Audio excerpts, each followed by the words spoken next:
Buat idaman penuntut. Gambar mana itu?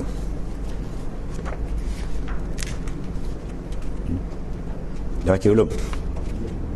Belum. Ada Al-Fatihah sebagai Rasulullah Salam dan pengarang Al-Fatihah. Bismillahirrahmanirrahim. Alhamdulillah. Ya kana ya. Shiratal ladzina an'amta 'alaihim. Bismillahirrahmanirrahim. Alhamdulillahirabbil alamin wassalatu wassalamu ala sayyidina Muhammadin asyrafil mursalin wa ala alihi wa sahbihi ajmain. Segala pujian bagi Allah Taala Tuhan seluruh sekalian alam.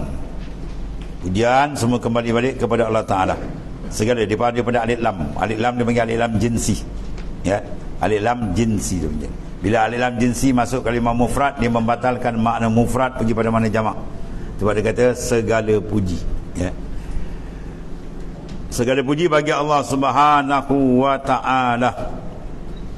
Tuhan seru sekalian alam.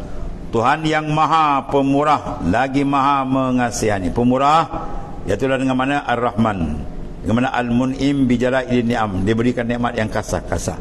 Semua dapat. Mukmin dapat, orang kafir dapat, taat dapat, maksiat semua dibagi. Sebab apa? Dunia tidak ada nilai di sisi Tuhan. Ar-Rahim itu khas. Al-Mun'im bidaqaiqiha, yang beri nikmat daqaik, yang seni-seni yang hebat, itu khas untuk orang beriman saja di akhirat. Lepas tu Ar-Rahman, lapas dia khas. Tak boleh nama Ar-Rahman, tak boleh, kecuali isnad dengan lapas hamba. Abdul Rahman tu tak apa. Ada pun makna dia umum. Makna Tuhan beri umum semua sekali. Ya, beriman tak beriman pun dilambak dunia ni. Ada pun Rahim dia sebalik. Lapas dia umum. Kalau Tuhan orang nak nama Rahim saja pun tak apa. Tapi makna dia khas. Makna tu Allah Ta'ala beri kepada orang mukmin saja di akhirat kelak. Habis tu.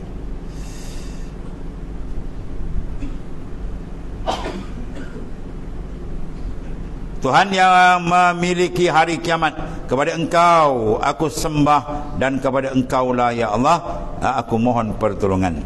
Berilah kami petunjuk ke jalan yang lurus, jalan mereka itu nabi-nabi dan rasul-rasul semua yang Engkau telah kurniakan ya nikmat kepada mereka itu, bukan jalan orang-orang yang dikutuk dan orang yang sesat.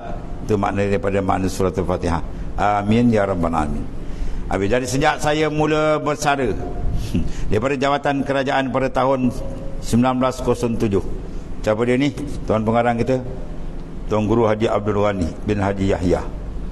Dia mengaji dengan Syekh Ali Maliki, dan ulama besar di Mekah, 4 mazhab. Syekh Ali Maliki dia pernah berdebat dengan Wahabi kan, dia bagi pukul TKO tu. Ya, kau dapat, tapi buku dia tak dapat cari kalau kitab. Yang dia orang bahas semua tajuk semua dah ada dalam kitab. Perdebatan paling besar di Mekah dulu. Ya. Bukan KO, dia bantai TKO tu. Ya. Maknanya tergolek habis Wahabi dia kerja. Tapi degil, jenis degil Wahabi ni, kepala bengong kan. Campur bebal bentolol lagi. Dan kalau ni ikut juga kepala dia, degil. Dia dalam buku tu kau dapat kitab sedap. Semua hujah-hujah dalam tu. Ya, ulama besar tu, 4 mazhab alim. Ni anak murid dia ni. Ya. Tuan Haji Abdul Ghani. Pada tahun 19 dia pencen. Selalu kawan-kawan dan penuntut-penuntut khas, penuntut-penuntut darjah. Tu darjah apa tu? 6 4 hingga kepada darjah khas ya, di sekolah-sekolah agama Johor minta saya susun dan tuliskan sebuah kitab dalam bahasa dalam bahagian ilmu fiqah yang seimbang dengan darjat mereka. Sedang saya sendiri pun sebagai bekas salah seorang daripada jawatan kuasa mengarang dan mengatur kitab-kitab agama Johor, memang telah ada bercadang hendak meneruskan keluaran buku-buku dan kitab hingga darjat penghabisan.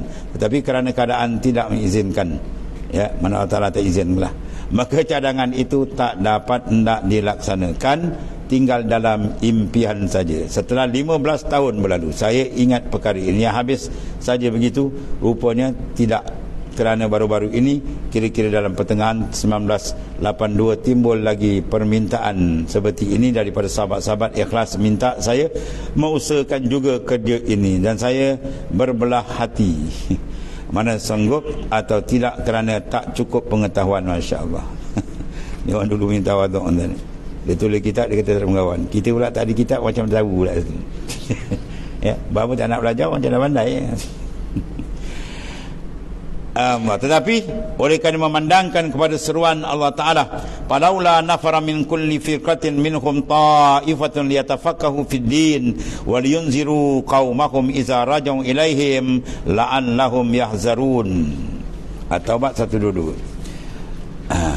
Ya, lebih kurang Melayu dia apa makna dia? Hendaklah ada daripada kumpulan daripada kamu, tiap-tiap puak daripada kamu, mereka yang pergi belajar, ya, supaya memahami hukum-hukum agama, dan bila mereka kembali kelak ke tempat sendiri, hendaklah mereka mengajar kaumnya, mudah-mudahan mereka mendapat, ya, pengajaran, apa ajaran. Pandang ayat ni makna apa? Tugas orang mencari ilmu dua. Satu, pergi timba ilmu, kemudian pergi sampai, ya, itu tugas amanah, ya. Maknanya ilmu ialah menimba dan mengajar akan dia. Itu panggil sedekah yang paling besar. Afdalus sadaqat ay yata'allamal mur'in muslim ilma summa yu'allimu akhakul muslim. Akamakan.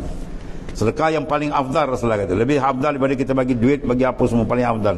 Bahawa mencari seorang ka ilmu, kemudian dia pergi ngajar orang lain. Walaupun sepatah, walaupun anak isteri kita, sampaikanlah. Bal yu'ani walau ayah. Sampai kita walau satu ayatan, walau satu ayat pun. Maka mandang pada ni, semangat baliklah Tuan Syekh Abdul Ghani sekarang kita. Tapi kalau kitab ni kita tengok memang lebih kurang sebiji kitab apa? Matan Al-Badrin.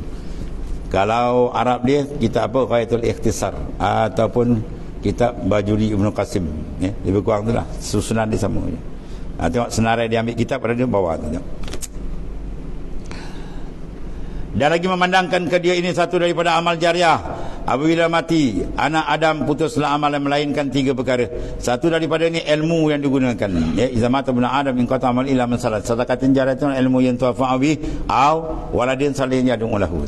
Bila mati anak Adam terpotong, kecuali sedekah jariah, ilmu yang ambil manfaat. Oleh kerana itu memberi semangat balik dia untuk menulislah, mengarang. Satu daripada ilmu yang digunakan. Itu pun agak nak nulis, kata edit. Nulis tak edit. Campur dengan malas. Saya pun cekalkanlah hati, ya, menyingsing lengan, bertawakal ala Allah, mengambil sempena dengan hari jadi junjungan Nabi besar kita Muhammad SAW, iaitu 12 Rabiul Awal. Ambil berkat tu, dia pun start menulis bersamaan dengan 20 Disember 1982. Saya pun mula sedikit demi sedikit sebagai sambutan Maulid Rasul bagi diri saya sendiri. Masya Allah, dia niat sekarang kita ni Maulid Nabi SAW untuk diri dia sendiri. Itu berkatnya. Alhamdulillah, maka terlaksanalah ia sebagaimana yang ada ini, dan saya namakan dia dengan nama Idaman Penuntut pada menghuraikan yang kusut, ya. Siapa kepada kusut boleh mengaji ni.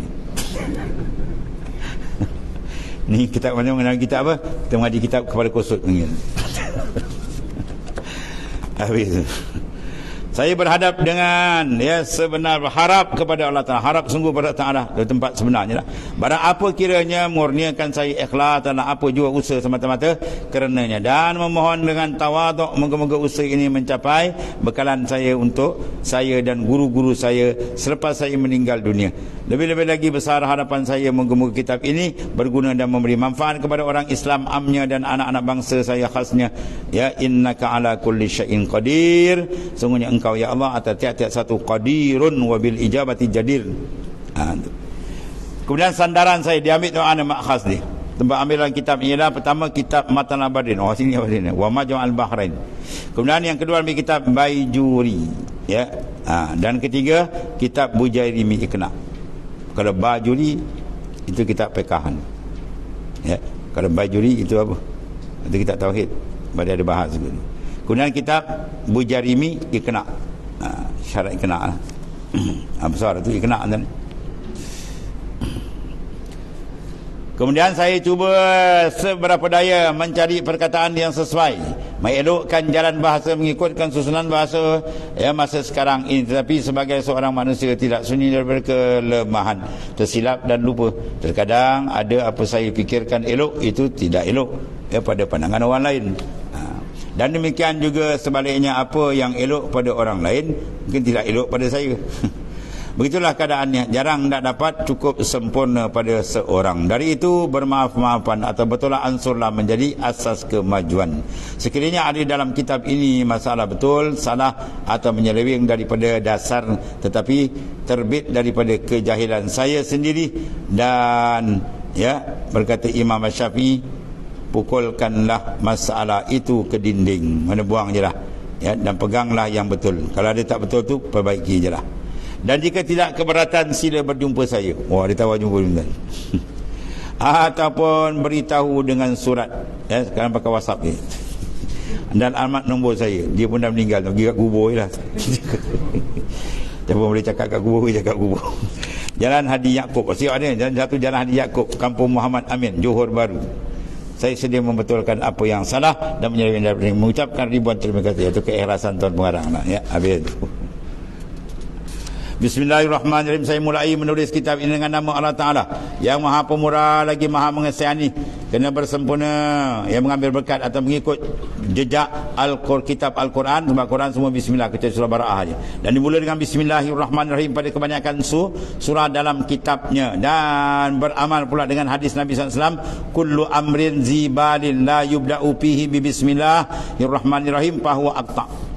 Tiap-tiap pekerjaan yang digemari yang tidak dimulakan dengan bismillahirrahmanirrahim, maka jadi kurang berkat dia. Itu maknanya semua perkara kita mulakan dengan bismillah. Diikut hukum yang 5. Kalau wajib, Fatihah wajib baca bismillah. Kalau benda sunat bismillah. Kalau haram bismillah. Jangan minum arak, bismillah lah. Isap ukuk, bismillah. Itu makruh, kan? Guna bismillah, isap ukuk, bismillah ke? Jadi ikut hukum. Kalau yang haram baca bismillah. Kalau makruh wajib bismillah. Kalau yang wajib bismillah. Jadi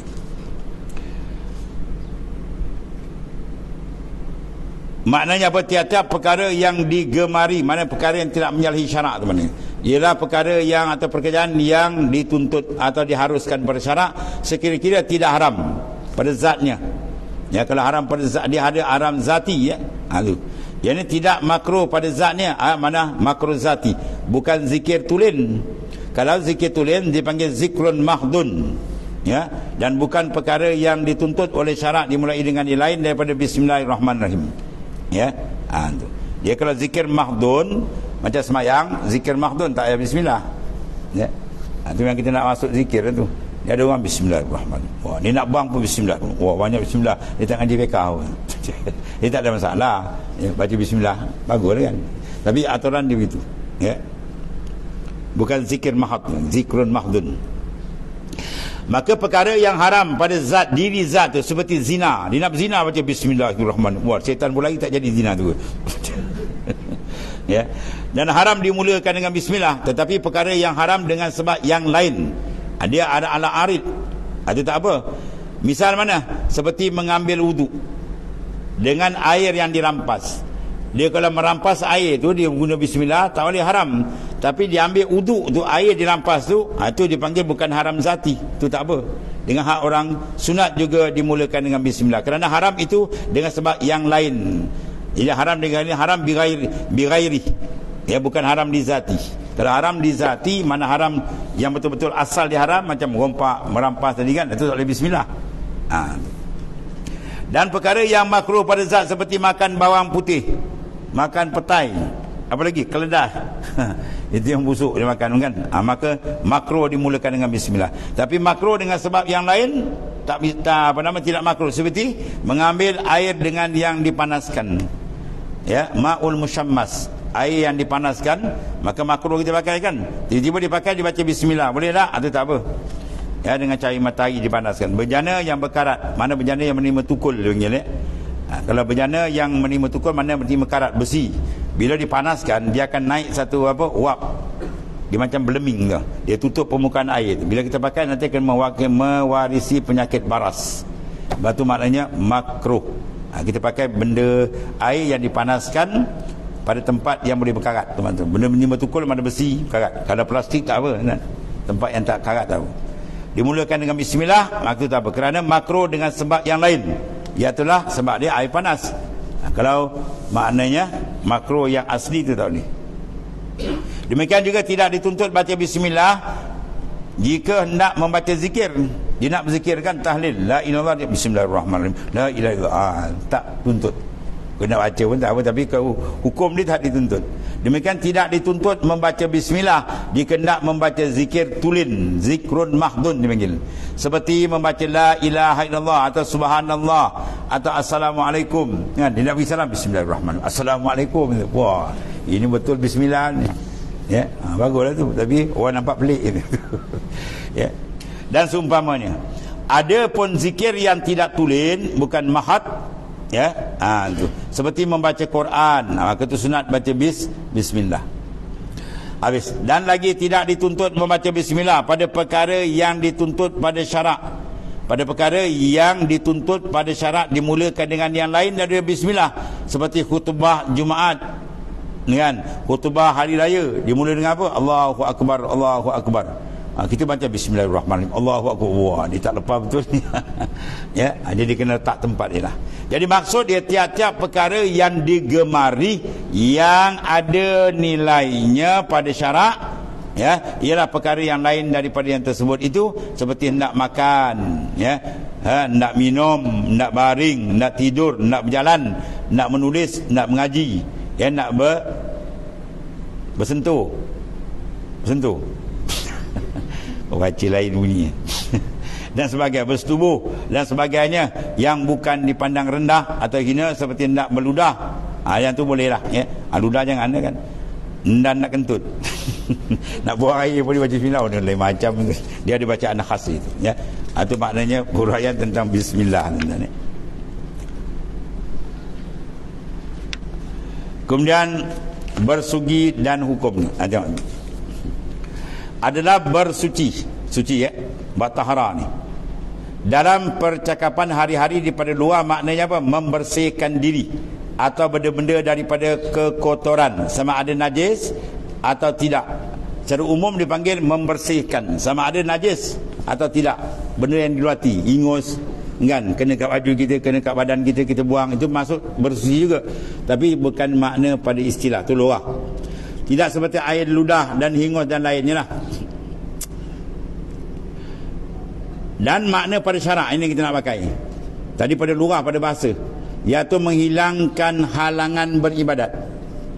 Kita menghilangkan, mensucikan, menghilangkan halangan beribadat dengan sebab ada hadas. Hadas tu, ya, menghalang dari ibadat. Jadi kita hilangkan dia. Itu panggil tahara, bersuci. Sama ada hadas kecil atau hadas besar, ya, kita hilangkan dia. Itu keadaan belakang, ya. Hadas kecil dengan cara dia ambil wudu, ya. Kemudian kena jaga jangan ada manik, benda-benda yang menghalang tu, banyak perbasan dia. Ada besar betul juga, tapi ada besar jaga. Satu benda sulit, kebanyakan dewan tak perasan, ya, iaitu yang ittifaq ulama ilhaqkan sebagai anggota zahir. Kita bila buang air besar, kan, najis keluar, dia dipanggil ada khalaqatud dubur. Khalaqat dubur, faham? Kat dubur kita dia ada kerutan yang lembut tu kan, bila kita bangun dia masuk balik, buang air dia keluar kan. Yang tu ulama fiqh menghukumkan dia hadduz zahir. Mana had zahir? Dia kalau mandi hadas, dia kena cangkung, dia kena tegang sikit, halakat dubur tu kena basuh. Kalau dia tak basuh, bermakna mandi dia tidak sah. Kalau mandi tak sah, semayang dia tak sah. Habis saya semayang dulu tak sah, qada balik. Allah maut, siapa suruh kau tak belajar? Kena ngaji fiqh kan ni. Itu tu ulama fiqh letakkan di hadduz zahir. Kalau letakkan haddul batin, okey, tak ada masalah, tak payah basuh. Tapi letakkan had zahir, ya, tu. Baru kita kau mandi hadas, kau duduk tak, saya mandi berdiri je, confirm tak sah. Mak tak sah pula kata. Tu masalah tu. Dia panggil kerutan dubur, harakat dubur. Bila seorang buang air kan, dia akan keluar kan, yang lembut. Kemudian bila dibangun dia masuk balik. Jadi bila kita nak basuh tu kena tekan sikit, keluarkan sikit, basuh. Yang tekan kuat, kan buat hasil lah kan. Dia mengengkang berjalan buat hasil. Itu dia panggil halakat dubur. Ni PK tuan-tuan ni kena jaga tu.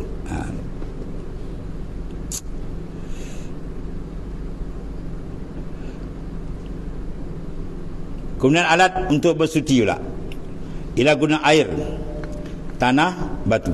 Air mana? Semua kena kenal banyak ni, ya. Mana air mutlak, apa mana mutlak. Kemudian ada air kait lazim, ada kait munfak, air mujawir, air mukhalid. Banyak kes ni kena kenal balik kan. Ya kan dia pakai sapu je air kan. Aku semayang tak berganjak, rupa air pun tak kenal. Dia pakai bahan ini, ya.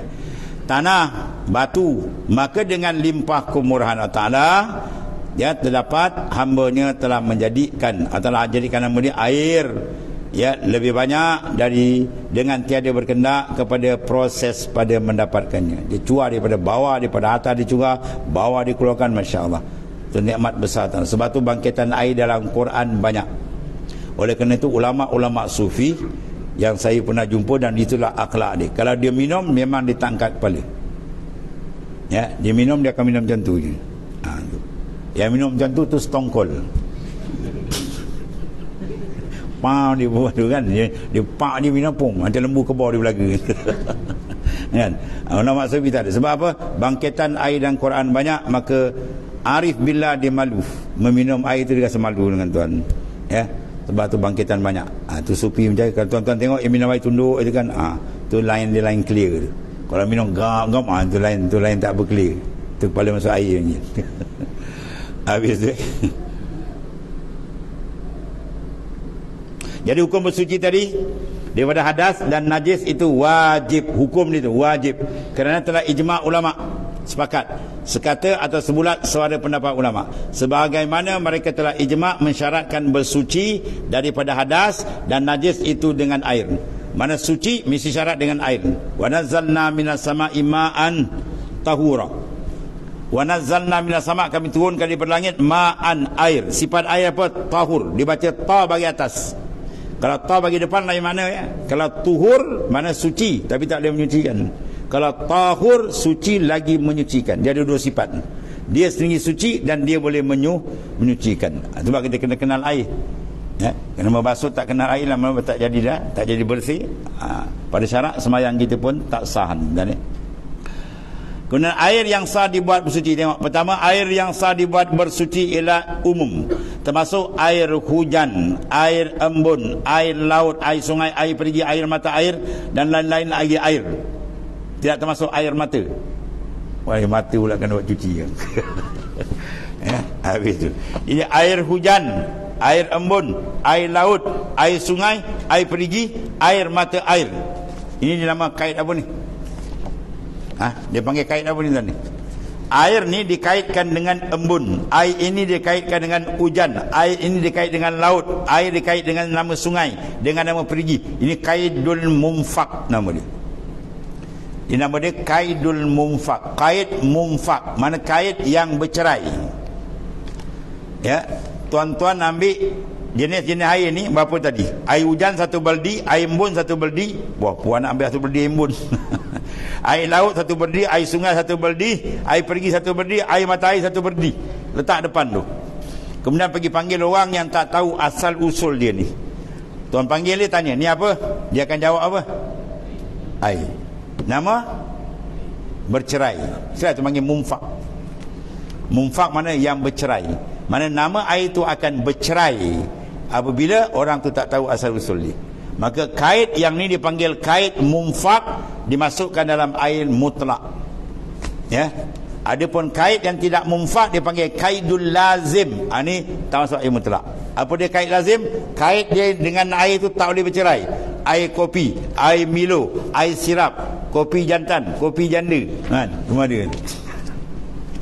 Jadi maknanya cuba air tu kalau kita bawa, orang kenal tak? Air sirap orang kenal tak? Kenal. Mana-mana kita bawa, ni air sirap, ni air apa? Ni air kopi, ni air teh. Mana ikatan air dengan nama tu tidak bercerai, maka air ni jatuh satu martabat. Dia bukan tahur, dia tuhur saja. Dia boleh diminum sebab dia bersih, tapi dia tak boleh menyucikan. Jangan basuh baju dengan air sirap lah. Ya. Itu beza nak tahu kait lazim dengan kait mumfak. Air mutlak ialah air yang tidak diikat dengan nama apa-apa. Atau kalau ikat pun ikatan tu akan bercerai. Ya, itu dipanggil air mutlak. Mutlak maknanya lepas dari ikatan. Tu nak tahu juga. Kau tanya mutlak mutlak dia. Wah, tu tak mengaji tu dia kembali pula. Mutlak maknanya dilepaskan dari ikatan. Lawan mutlak muqayyad. Air yang diikat dengan nama yang lazim, kopi, Milo, teh. Itu bukan air mutlak. Ya.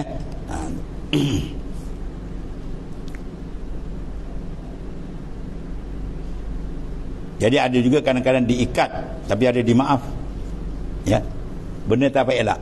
Contohnya telaga kita tak pasang kerek, tahu kerek? Yum. Kan? Bila hujan saja, pum, air tu naik tak? Naik, merah kan? Itu dimaafkan. Sebab dia benda-benda tu yang tidak dapat la budda minhu, tak dapat elak daripada dia. Maka ketika itu kekal nama dia ialah air mutlak. Boleh dia diambil wuduk. Walaupun nampak dah berubah macam merah kan. Sebab itu bukan perbuatan kita. Kalau perbuatan kita tak boleh. Air tadi 1 jam boleh ambil semayang. Kita ambil kopi, kita bubur habis terus. Ya, jadi kita dah berubah. Dah tak boleh tak boleh digunakan untuk bersuci dan menyucikan. Itu beza dia. Atau dimaafkan. Duduk dia pi makarrihi atau mamarrih. Pi makarrih pada tempat dia. Telaga yang kita gali itu bawah dia ada apa? Belerang. Atau tepi dia ada apa? Akar rumbia atau akar nipah. Jadi mempengaruhi air itu jadi kemasaman. Itu dimaafkan. Kamu tanya, air dah masam ni? Boleh? Boleh. Sebab ngaji pekah kan itu. Kan dia pening pada. Boleh tidak? Boleh tidak? Sebab itu dimaafkan. Dia duduk pada tempat dia. Ya. Atau benda yang tak boleh, tak dapat tidak. Tak boleh kita nak elak. Ya. Tak boleh elak. Kita gali telaga, tiba-tiba pokok banyak daun kayu masuk. Dah berubah. Itu tak apa lagi. Ya, jangan perbuatan kita boleh elak sengaja kita buat. Ya, kita ambil daun, kita bubur dalam tu. Tak habis lah. Ya, cuba macam kita ambil kopi bubur dalam tu.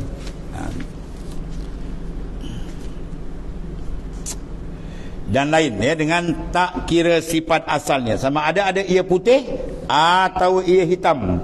Ya, kalau macam air setengah tempat dia dah pengaruhi tempat dia macam hitam-hitam sikit. Ya, atau kelabu, atau duduk dekat apa?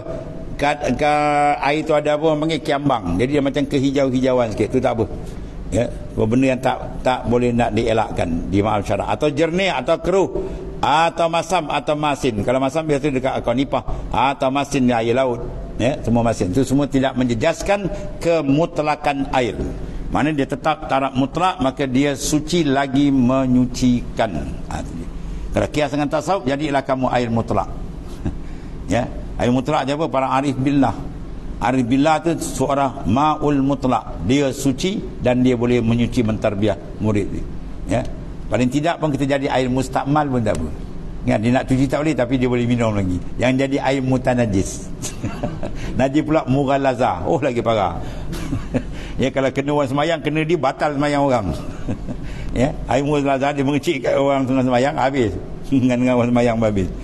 Habis. Bahagian air pula tengok. Air itu pula terbagi pada 4 bagi. Pertama, air tu suci pada diri dia. Dia tu suci dan menyucikan benda lain. Mana dipanggil air mutlak tadi. Dia ada suci dan boleh menyucikan. Dengan pula sifat dia ni tidak makruh menggunakan. Apa dia? Iaitulah disebut air mutlak, yakni tidak terikat. Itu mana mutlak? Dia tidak diikat dengan nama lain. Nama sirap, nama kopi, itu diikat. Ya. Tidak terikat dengan sebutan yang mesti. Apa mana mesti? Lazim. Bawa mana pun tak bercerai. Kalau macam tadi air laut itu bercerai. Ya, orang tak tahu habis disebut air je. Itu beza dia. Umpama kita ambil air dari dalam perigi, kan? Atau daripada pipe, kita boleh sebut air saja, tak apa juga. Orang kata ambil air, ni air. Kita tak sebut pipe, boleh? Tak ada masalah. Tapi kalau sebut air pipe pun tak apa, dia boleh tanggal. Dengan tidak payah sebut air perigi atau air pipe, kerana air itu tidak terikat dengan perkataan perigi dan pipe. Nak bubur pun tak apa, tak bubur pun tak apa. Kalau orang tak tahu memang tahu, dia tak nampak tu lah. Dan orang terus faham ia air sahaja. Ke air ini dia ada 2 hukum, suci lagi menyucikan. Bersalahan air kopi. Sini ada ni. Air kopi, air kelapa, air mawar, ya, dan lain-lain. Jika tidak disebut kopi atau kelapa atau mawar, saya tak faham orang. Ambil air, ni air. Ni apa hitam ni? Ke racun Roundup? Kan? Atau perigi, ya, atau tak pergi fikiran kita kepada kopi dan sebagainya. Air hitam ni macam-macam ni. Kopi pun ada. Dah hitam sangat, air cincau pun ada hitam juga, kan? Dia kena sebut. Dan air ini, air kopi, air kelapa, air tebu dan sebagainya lah, tidak termasuk dalam golongan air mutlak. Makna dia muqayyad. Ingat mutlak lawan dia muqayyad. Mutlak mana terlepas, tidak diikat. Muqayyad mana diikat. Kalau air kopi diikat dengan nama kopi. Kalau mutlak macam air perigi tadi, dia tak terikat. Mana kalau kita tak sebut perigi pun tak ada masalah. Maka air itu beza nak tahu mutlak, sebab dia ada dua hukum, dia suci dan dia menyucikan. Kalau tidak, dia suci saja, ya. Yang kedua, air suci pada dirinya, menyucikan benda lain sama, tapi makruh. Ini segi istimal, penggunaan dia makruh menggunakan pada badan orang yang ditakuti kena sakit sopak, ya, atau bertambah kuat sopaknya, atau jadi kekal sopaknya. Apa dia? Air yang terjemau, dipanggil ma'ul musyammas, air yang terjemau, ya, kemudian dipanaskan dengan cahaya matahari, suhu yang tinggi, macam di Saudi 40 kan. Kalau suhu kita hatul istiwa kita ni tak termasuk, sebab suhu kita tak kuat, ya. Keadaan dalam bekas yang boleh berkarat seperti besi, dia pula di negeri yang panas, ya, suhu dia tinggi. Air ini disebut air yang makruh digunakan. Sebab apa? Bimbang takut kena penyakit baras. Di makruh mana guna? Pada anggota. Adapun pada basuh tak apa. Dia nak basuh pinggan ke apa tu, tak masalah. Pinggan tak kena penyakit baras. Yang kena penyakit orang ni, ya. Itu biasa kan. Habis kata mudarat, sebab mudarat dia tidak diyakin. Kalau mudarat yakin, haram guna, ya. Kalau mudarat tu yakin, haram guna. Jadi dia kata mungkin bawa kepada baras. Dia oleh kerana tu dia tergantung. Demikian dah tidak termasuk mana bekas yang diperbuat daripada emas atau perak atau plastik. Sebab dia tak menerima karat. Dia tak menerima karat, dia tak akan membawa kesan penyakit tadi. Sebaliknya makruh juga digunakan air yang sangat panas atau sangat sejuk. Ya, kadang-kadang boleh bawa kepada mudarat. Terlampau sejuk kan. Pada Syria tu kan. Kadang dia punya sejuk, dia boleh masuk dalam tulang. Kadang boleh menyebabkan mati.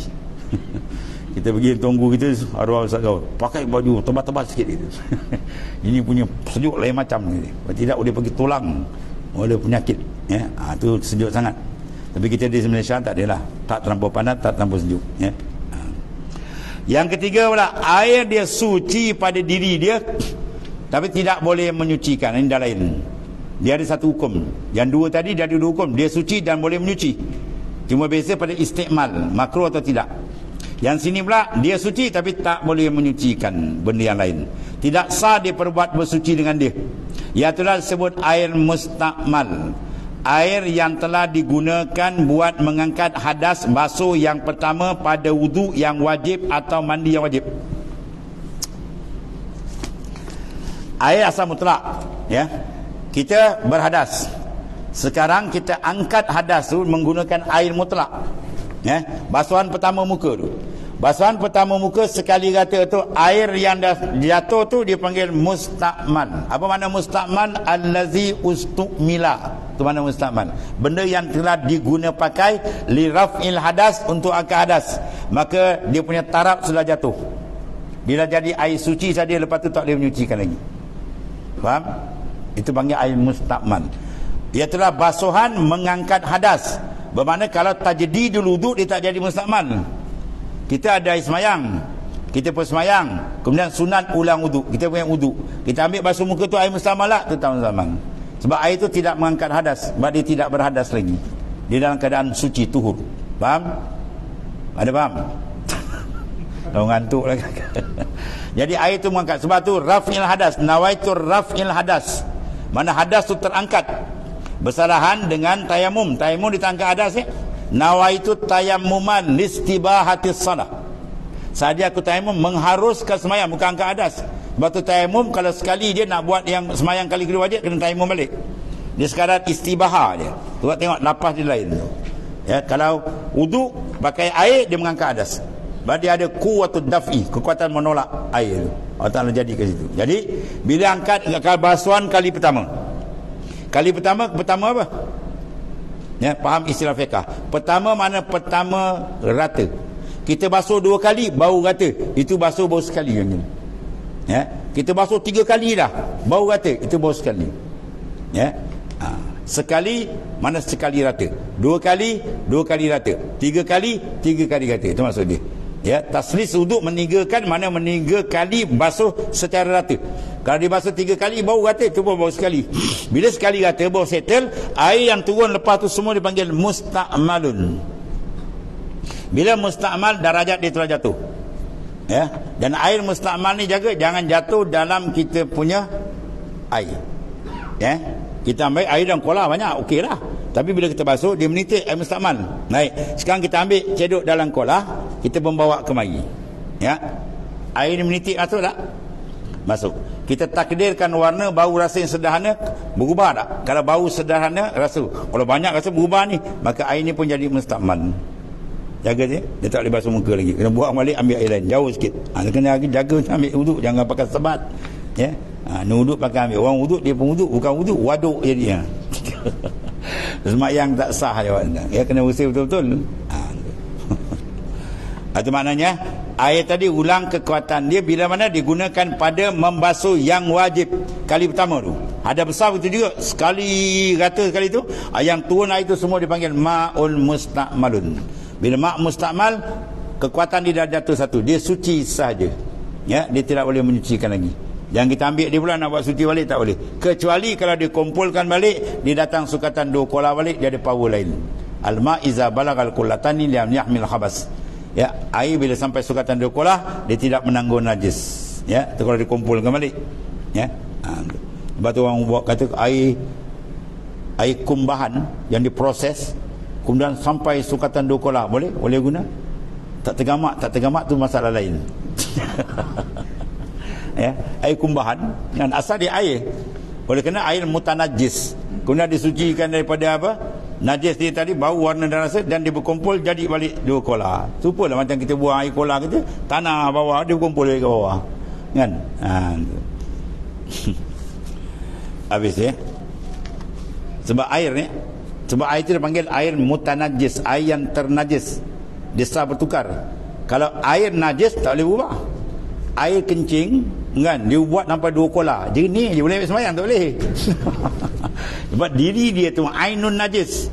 Yang air tadi, diri dia tu tuhur, suci, tapi oleh kerana datang benda yang menajiskan dia, jadi bila dia ada kekuatan lain, dia dah berubah. Dia dah hukum dah berubah. Ya, najis tak boleh disucikan. Air najis, air kencing najis, dia tak boleh suci. Sampai kiamat tak boleh sucikan. Dia berbeza ya. Kalau air yang mutanajis lain, dia boleh disucikan. Habis tu.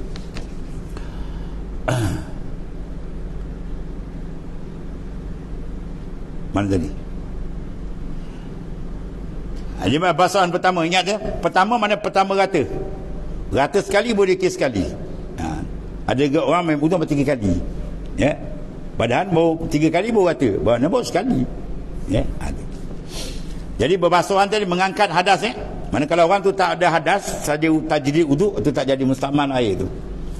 Kemudian demikian juga air yang telah diguna buat membasuh benda yang kena najis. Tengok padahal air itu tidak berubah. 1. Dan tidak bertambah berat. 2. Misal seperti dicucurkan air pada kain yang kena kencing, setelah air itu bercerai daripada kain dan ditolak kadar yang dihisap oleh kain, dan yang baki tidak bertambah berat, maka hukum dia termasuk golongan air mustakmal. Faham? Dia tidur malam, kemudian anak dia kencing, kena kat kain dia, berasa panas. Dia pun malam bangun, dia tidur kan. Besok pagi bangun, kain ni dah kering. Okey. Sekarang dia nak basuh. Dia pergi timbang air tadi satu sukatan berapa kilo? 1 kilo. Kemudian dia bubur besen bawah. Ya, syarat dia ni air ni bukan najis ain ni. Yang najis yang tak nampak dah, kalau tahi seketul tak boleh tu. Dia najis hukmi. Jadi dia timbang kain dia berapa gram, air 1 kilo. Bawah tak ada. Kemudian dia cucur. Bila dia cucur, air bawah tadi timbang balik, kemudian timbang yang dihisap oleh kain. Timbang kain tu lah berapa gram, tolak dengan air tadi. Lebih tak sekilo. Kalau lebih sekilo, bermakna air tu yang bawah tu mutanajis. Kalau tak lebih sekilo, datang sekilo juga campur dengan disedut, hukum air dia mustakmal. Tu beza ni. Faham? Ya, jadi mustakmal mana kalau terkecil kita tak menajiskan. Ya. Kalau geli tempat lain. Kau mazhab geli tak kan? Tu mazhab geli tak masuk hukum. Kan? Itu maksud dia apa? Ditimbang. Dihisap, tengok je. Dengan syarat tu bukan najis ain ni lah. Kalau najis ain ni nampak ketulan najis, dia habis terus. Ya, mana dicucur air yang kena kencing ada. Kemudian bercerai daripada kain dan ditolak kadar, timbang, tolak kadar dihisap oleh kain tadi. Yang baki itu tidak bertambah. Kalau dia pergi bertambah sekilo lebih, bermakna ada air najis dalam tu. Ya. Besok basuh pagi tengok khimah. Ini patut anak baru belajar tu. Bukan dia nak tahu hukum ni. Kau belajar kau timbang semua berat kerja. Pukul 12 tak habis basuh baju kan. Ni nak tahu hukum air di bawah tu. Bila kita sedut tadi kita tahu tak hukum tu dia mustakmal ke atau dah jadi mutanajis. Kalau dia bertambah mana ada najis dalam tu. Kalau tak bertambah dengan syarat hukmi. Kerana najis air ni tak boleh dah nampak seketul dah kotor. Habis. Termasuk dalam golongan air mustakmal, air yang berubah salah satu daripada 3 sifat. Pada hukum mustakmal. Apa makna hukum mustakmal? Dia suci tapi tak boleh menyucikan. Power dia dah jatuh satu. Ya. Seperti bau, ubah rasa atau warna. Dengan sebab bercampur dengan cecair atau serbuk yang mukhalid. Berubah bau, rasa, warna. Air mutlak masuk susu, berubah warna tak? Ubah tak? Ubah dah air susu. Masuk kopi jadi hitam, ubah apa tu? Warna. Bau mungkin tak berubah, tapi kalau kopi ada bau kopi kan. Rasa dia berubah, warna dia berubah. Jadi hukum dia ni jatuh, standard dia jadi mustakmal. Maknanya dia suci sebab tu boleh minum, tapi nak basuh dah tak boleh. Tu faham ni? Dengan sebab apa? Bercampur dengan cecair atau serbuk. Cecair kita masuk air sirap, kalau serbuk kita masuk kopi yang mukhalid. Tengok air ni ada satu nama, air mukhalid, satu lagi air mujawir. Mukhalid mana dia bersebati, mukhalatah. Dia jadi kopi tu dah jadi apa, sebati. Tu. Satu lagi mujawir, dia tidak sebati. Macam kita panggil air tadi belerang dalam kolam, itu mujawir. Dia bukan cecair, tapi kesan berbau tu sebab apa? Dia hampir dengan belerang tadi tu. Itu tak apa. Dia ada dimaaf, ada yang tak dimaaf. Tengok ada pembahasan ni. Yang suci banyak berubahnya sehingga jadi bukan macam air. Dinamakan air. Tak nama air lagi, dah panggil air kopi dah tu. Kan? Kalau air kita tengok apa? Biasa kita pakai air pipe. Apa dia berubah? Klorin. Kan? Kita buka pipe tu, ada bau klorin sikit-sikit, itu dimaafkan. Tapi kalau tuan-tuan buka air pipe, putih tu macam air tepung, itu tak boleh. Yang tak ambil tu, kena biarkan dulu biar dia mendap balik, dia jernih balik. Kalau masa itu maknanya mukhalid, dah berubah, orang panggil air klorin. Jawab dia tak boleh ambil air semayang dan tak boleh nak cuci, kecuali kita mendap balik, dia jernih balik. Itu lain, dia dah berpisah balik. Ya. Sama ada air berubah tu nampak, dilihat atau dirasa, dipanggil hissi. Macam tadi kopi Milo tu nampak kan. Tapi kalau seperti sirap tu, kopi, susu dan lain, atau tidak nampak, ya, cuma pada takdir saja, seperti bercampur dengan air mawar. Air mawar masuk dalam sama-sama rupa, tak ada beza. Dan sudah hilang baunya, atau air mustakmal. Tu kita ambil semayang ni. Ambil semayang, air yang jatuh tu kan mustakmal tu. Jadi tak ada, segi zahir tak nampak berubah, warna, bau tak berubah, tapi dia pada takdir. Sebab kita takdir kan, bercampur dengan air dan tangan kita agak berubah. Kalau berubah, buang balik, ambil yang lain. Ya. Maka air ini hukumnya sama macam air mustakmal, dari segi tidak sah dibuat bersuci dengan dia. Habis. Sebaliknya, jika bercampur dengan suatu benda yang suci tapi sedikit, ya, tadi berubah banyak dan berubah sedikit, tidak hilang nama air. Misal seperti bercampur dengan cecair yang sama sifat dengan air. Misal, maka air ini masih suci lagi menyucikan dengan dia. Pada pendapat saya, tuan pengarang, air pipe yang kita gunakan sekarang yang mana telah bercampur dengan klorin termasuk dalam golongan air ini. Ya, mana masuk klorin kan dalam tu? Tak apa, dia sikit, tak banyak. Kecuali kalau sampai dah hilang tu, putih dah, dia macam apa tu boleh lah. Dia sekadar bau-bau sikit, itu dimaafkan. Demikian juga suci lagi menyucikan air yang bercampur dengan suatu benda suci yang beku. Ya, ini dipanggil apa? Mujawir. Ni. Atau berasing, dipanggil apa? Mujawir. Mana air itu berjiran, dia tak sebati. Yang tadi mukhalid. Mukhalid mana apa? Sebati. Ya, kopi, Milo, teh, semua tu dia sebati dengan air. Yang ni tak sebati, maknanya tak berubah. Ya, cuma ada bau-bau je. Seperti gaharu. Ya, minyak makan dan sebagainya. garu letak dalam air tu, kan? Tengok dah berbau-bau sikit, kan? Itu tak apa. Sebab dia panggil mujawir, berhampiran saja. Seperti itu juga air yang berubah sebab bercampur dengan suatu benda yang tak dapat dielak daripadanya, seperti tanah. Jadi macam misal hujan turun, tiba-tiba peligi kita tu naik air merah, tu tak apa. Itu dia panggil benda yang tak terkaya, mana benda yang tak boleh nak elak, ya. Atau seperti lumut jadi hijau, dan tempat itu bertakung air, ya, dan mengalir, jadi ada bau. Dan juga berubah dengan sebab lama bertakung, lama dah dia berubah pun tak apa juga. Segi hukum dia ambil semayang boleh lagi. Keempatnya, air kena najis. Disebut apa? Mutanajisun. Mutanajis. Orang Melayu panggil muntah najis. Najis pada muntah. Air ni muntah najis kita. Bila pula najis muntah? Dia sebut tak tepat. Bukan muntah najis, mutanajisun. Mutanajis dia panggil. Mana air tu ternajis. Asal dia bersih, tapi masuk najis sekali jadi najis dengan syarat-syarat dia. Tengok sini, ya.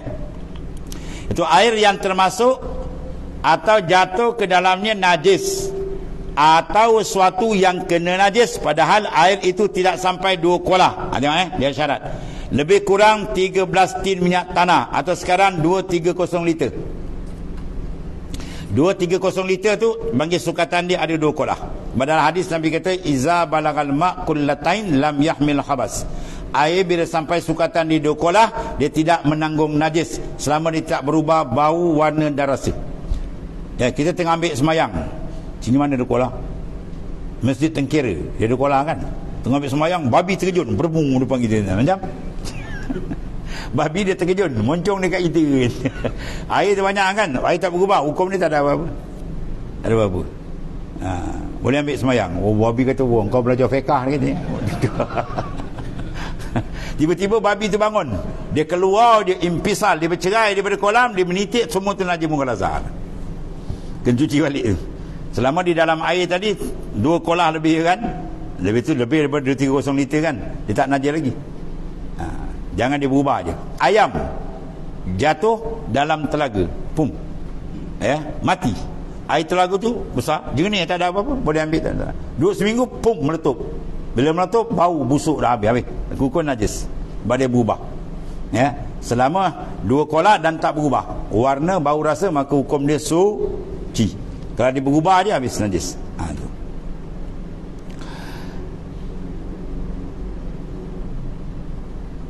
Sukatan berapa? 230 liter. Masalah perempuan banyak suri rumah tangga, basuhan cara dulu banyak. Tuan-tuan perhati, ya. Dia basuh, dia masuk air dalam besin, kan? Dia sentuh-sentuh, dia pun dia perau semua kan, dia pun masuk dalam besin, curah air. Lepas tu dia buang air tu, dia curah air lain lagi, masuk lagi. Air dalam besin cukup 2 kolah tak? Cukup tak 230 liter tu? Tak cukup. Bila tak cukup, kain tu ada najis, masuk di situ, apa hukum air tu? Muntah najis. Kan dia pusing lagi, dia buang lagi, dia buang. Dia kira apa? Dia kira buih dah hilang. Lepas tu dia cium hingga terbau kebersihan ni. Dia punya ustazah dia dalam TV tadi.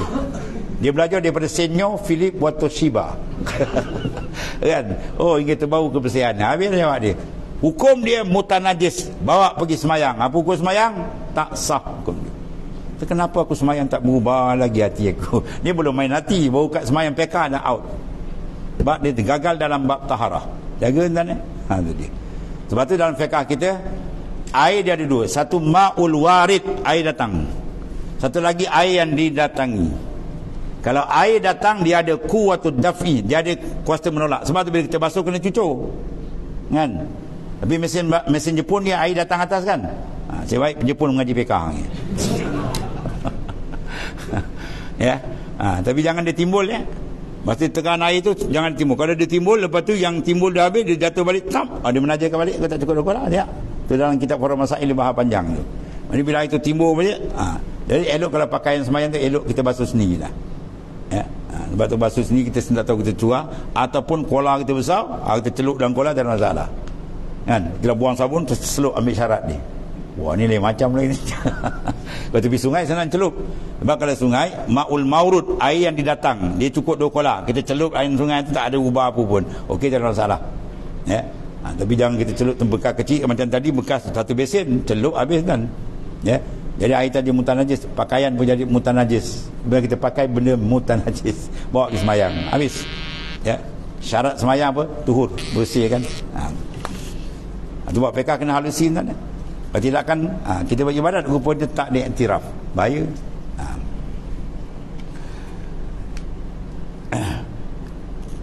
Kemudian satu lagi, yang ketiga, tidak termasuk dalam golongan ini jika terjatuh dalam air. Ni terjatuh, ya, faham ibarat terjatuh, bukan dijatuhkan. Terjatuh dalam air najis yang dikecualikan, umpama bangkai binatang yang tiada berdarah, ya, semut, lipat kecil tu, paling besar cicak dah besar kan. Kita soyat dia, darah dia tak mengalir, ya, yang tak mengalir darah. Ketiga, dikoyakkan seperti lalat, kumbang, kala, lipas, cicak. Cicak pada tu yang macam cak-cak orang dan sebagainya, ya. Syarat bukan dicampak dengan perbuatan dan tidak mengubahkan air. Kita tengah minum kan, air dalam jug kita panas, kita pun duduk bawah kipas, tengah minum, rupa atas kipas tu ada apa? Ada semut mati. Dia berpusing-pusing, semut tu melayang jatuh, pup, masuk dalam kita punya gelas. Apa hukum air tu? Tak najis, dimaafkan. Sebab najis tu semut yang masuk tadi itu dalam tu, dia tu tidak mengalir darah, mana benda kecil, dimaaf, ya. Kalau kira asal hukum najis tu, sebab kita menyempakkan benda bangkai, tapi sini dimaafkan. Jadi kita ambil dia, kita buang, boleh minum air tu, tak ada masalah, ya. Sebab dia tak, benda serangga yang tak mengalir darah kecil. Berlainan kalau kita cempak, tak boleh.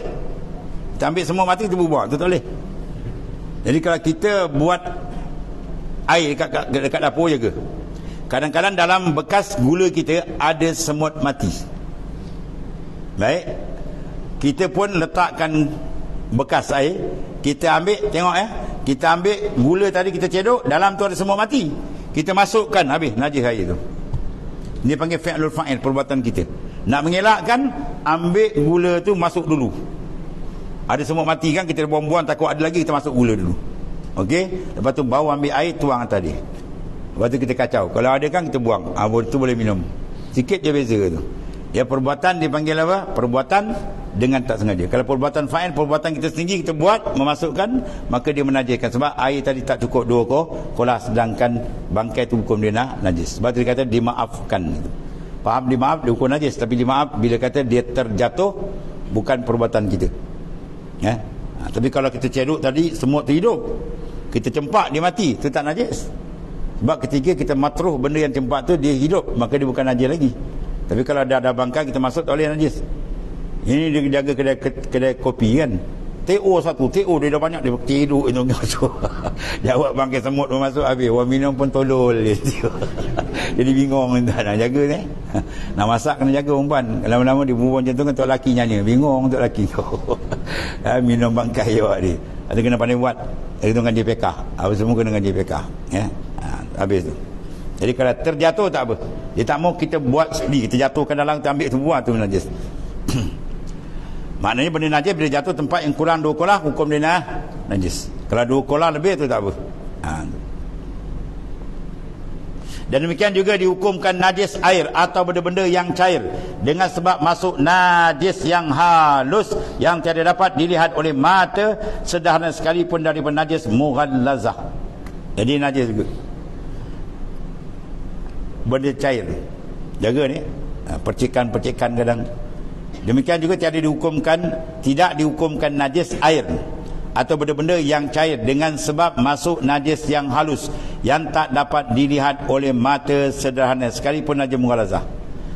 Jadi maknanya percikan hakikat ada masuk tu, tapi kita tak nampak dengan mata kasar, tu dimaafkan. Sebab dia kata apa? Demikian juga tidak dihukumkan najis. Ya, anda fiqh tak hukum najis itu. Adapun air yang banyak 2 kolah atau lebih, mana sukatan 230 liter atau lebih, tidak jadi mutanajis, mana kekal suci, sebab masuk ke dalamnya benda yang najis, melainkan jika berubah bau, rasa atau warna dia. Macam tadi lah, terkejun bangkai ayam, terkejun dalam tu, tak ada berubah apa, air tu lebih kolah, tak ada masalah, kan? Jangan dia meletup dah berubah busuk atau tak boleh. Kita cedok buang je lah, kan?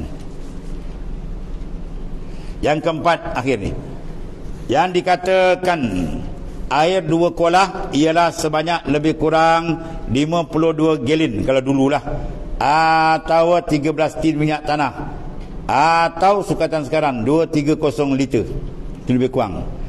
Atau jika dalam sebuah tangki 4 persegi atau kolah kita, luas dia 23 inci lebar, 23 inci dalam, lebih kurang takriban 23 inci. Bukan 2 kaki, satu kaki apa? 2 jari.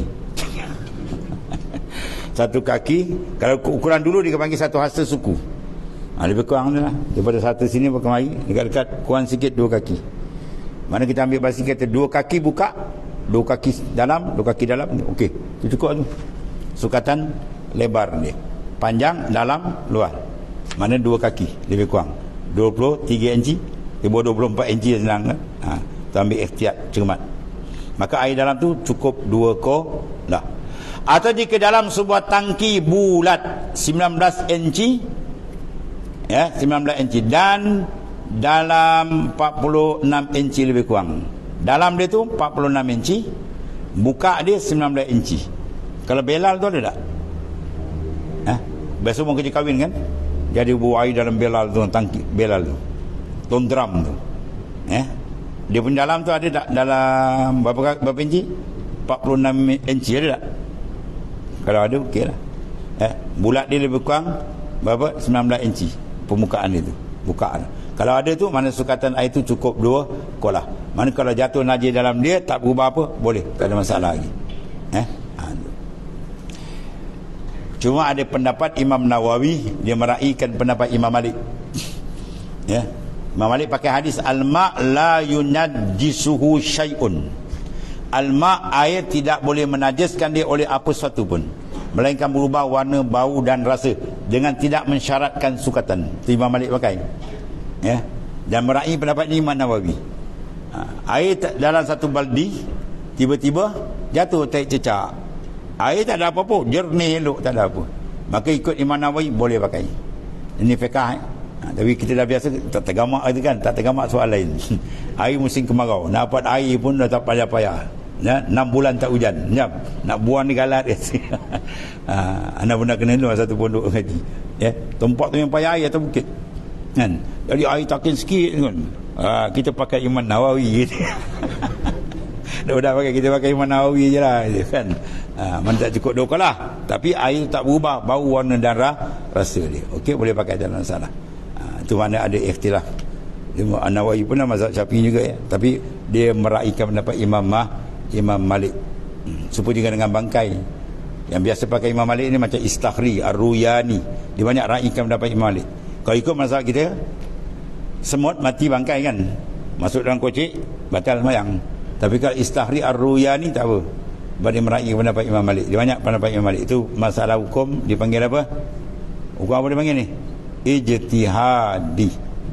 Itu hukum ijtihadi. Mana ijtihad? Para mujtahid yang ada otoriti untuk berijtihad. Kemudian najis dan cara menyucikannya pula. Wallahu a'lam.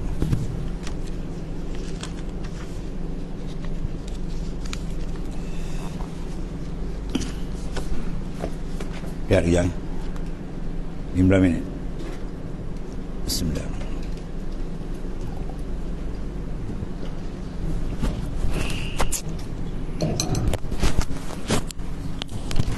Ya Karim.